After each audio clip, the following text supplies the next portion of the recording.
This is actually now deprecated. You would never use this if you have a mix of protocols. So if you had SIP phones and skinny phones, well, you could initiate a firmware upload without knowing it. And so this is just one time I want to just talk about telephony service setup. We won't talk about it again, because one of the commands that's put in here is auto assign. It will just basically auto register all phones, and telephony service setup is actually using the skinny protocol. So if we had a SIP phone and it already had SIP firmware, and we had the telephony service setup command run, then potentially we could upgrade that SIP phone to skinny firmware, and it could cost us a lot of time. So we never want to use this again, but this is the one time in volume 1 we are going to use it. Another time you could use telephony service, and not the setup tool, just telephony service in general. So what I'm telling you is, if you have a mix of protocols, use telephony service, but don't use the setup tool. Another time you can use telephony service is in SRST mode. In this version, it's now supported to run telephony service instead of call manager fallback. Why would you want to do that? Well, telephony service has a larger feature set compared with call manager fallback. So there might be a need for running telephony service to access a particular service while a phone is in SRST mode. For example, maybe call pickup, maybe there's a hunt group functionality, call park.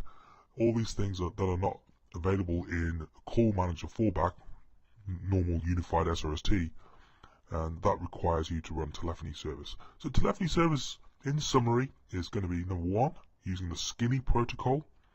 We never want to use setup tool, I don't think.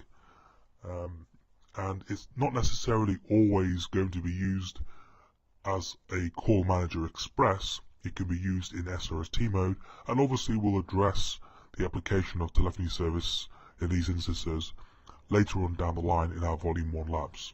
Without further ado, telephony service setup. We've already set up DHCP.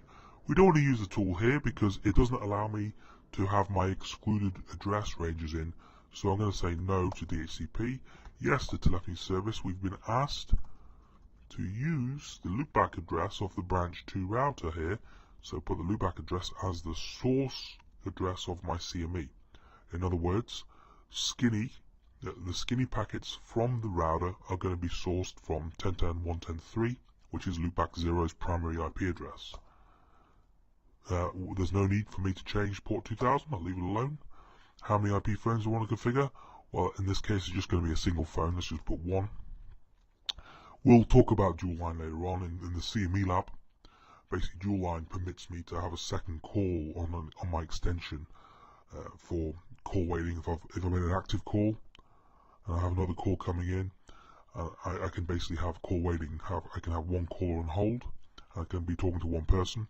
I could use this for conferencing when I press hold, new call, and then conference. Basically, dual line refers to having 2 calls on a particular extension. This is, if I say no, it's going to be a single line.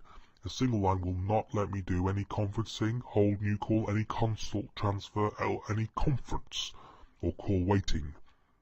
Okay, if I'm on the phone and you call me, you're going to hear busy with a single line. And this is not really the focus of this lab. The focus of this lab is to really show you the telephony service setup. So it doesn't really, let's put yes. And language on the phones, let's put English, but the tones are going to be Spain for Spain. 3001 is the first extension number. Direct in with dial. I'm going to keep this simple. You never say yes here. It's going to configure the direct in with dial or the dial plan pattern command, which, as far as you're concerned, is deprecated. You should never use the dial plan pattern command. I will talk about it in the lab 3 in Call Manager Express. It's configured my TFTP, set up TFTP server. Okay, so I basically want, what the CME is saying is, he's going to make sure every one of our phones who's registering to the CME is going to have this version of firmware, or these, at minimum, one of these versions of firmware, okay, which are residing on the CME when we extract the tar file on the CME. So We'll set up the TFTP server, and inside, let me just do a show run again.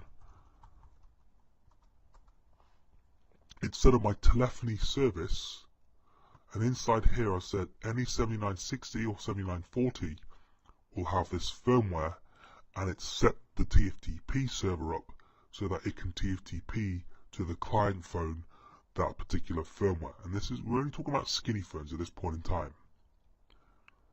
Okay, so the auto assign, it means we're going to auto assign one ePhone DN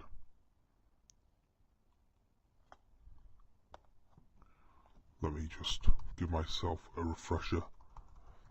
Telephony's put, when in the telephony service setup wizard, I only put one extension. Can't find it at this point in time. But that's what it's doing. And this is a dangerous command, because this is where you can have a SIP phone that has the right firmware at the start of your lab start upgrading to skinny, which will be very bad for you. Hence, this is why I'm saying just run it manually. Run the telephony service configuration manually. Don't use the setup tool. Let's just take a look at what else we have. We've got the network locale, which is going to provide my tones. We've got the create CNF files, which basically means whenever we make any changes, the configuration file of the phone will be modified, and then when you reset the phone, the new configuration file will be sent back down to the phone.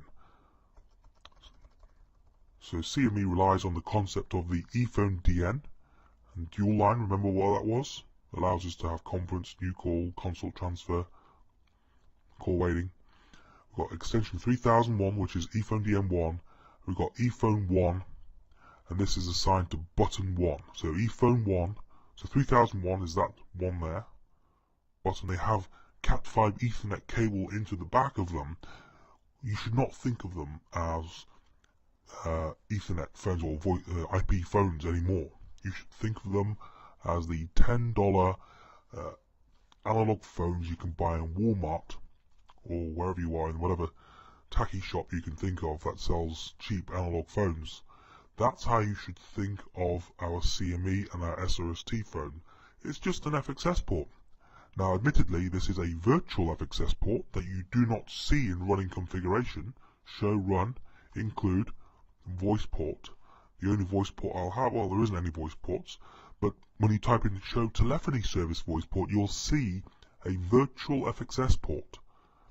Okay, and this virtual FXS port is always, the first phone is always going to be 5001, and then we have this dial pair, show run, include dial dash pair, no dial pair, so you don't see it in running configuration, you'll see it in show telephony service dial pair. And we've got the virtual FXS port here, and we've got a destination pattern, 3001. So if the router receives a call intended for the extension 3001, it's going to send it to this virtual FXS port, which is your Walmart phone in disguise as a 7960 or 65 or whatever phone it is. Okay, so every CME phone behaves identically or almost identically to an FXS phone or an analog phone connected to an FXS port. So you can also see that it's configured the station ID number. So if 3001 made a call to another extension or to the PSTN, then the caller ID will be 3001 based on the fact that in the FXS port we've got a station ID number command there. And let's just say I put in the ePhone 1 name BR2 phone. Let's use proper name, shall we? Let me advertise my own name, Vic. Oh no, I can't do that.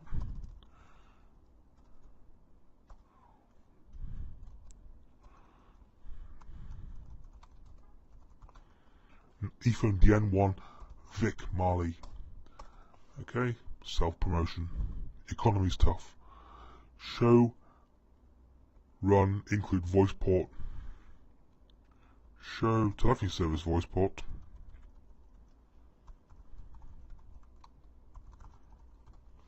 And you can see that if I made a call out now to, let's say, extension 3000 to another CME phone, then they would see this calling name. But the point I'm making is, ePhone DNs and ePhones, any configuration that you're manipulating here is going to modify the voice port or the dial pair. So when we come down to call lists in the call routing section, you see call lists will be propagated to the voice port or to the dial pair. And so that's why we call these ePhone DNs and ePhones branded dial pairs.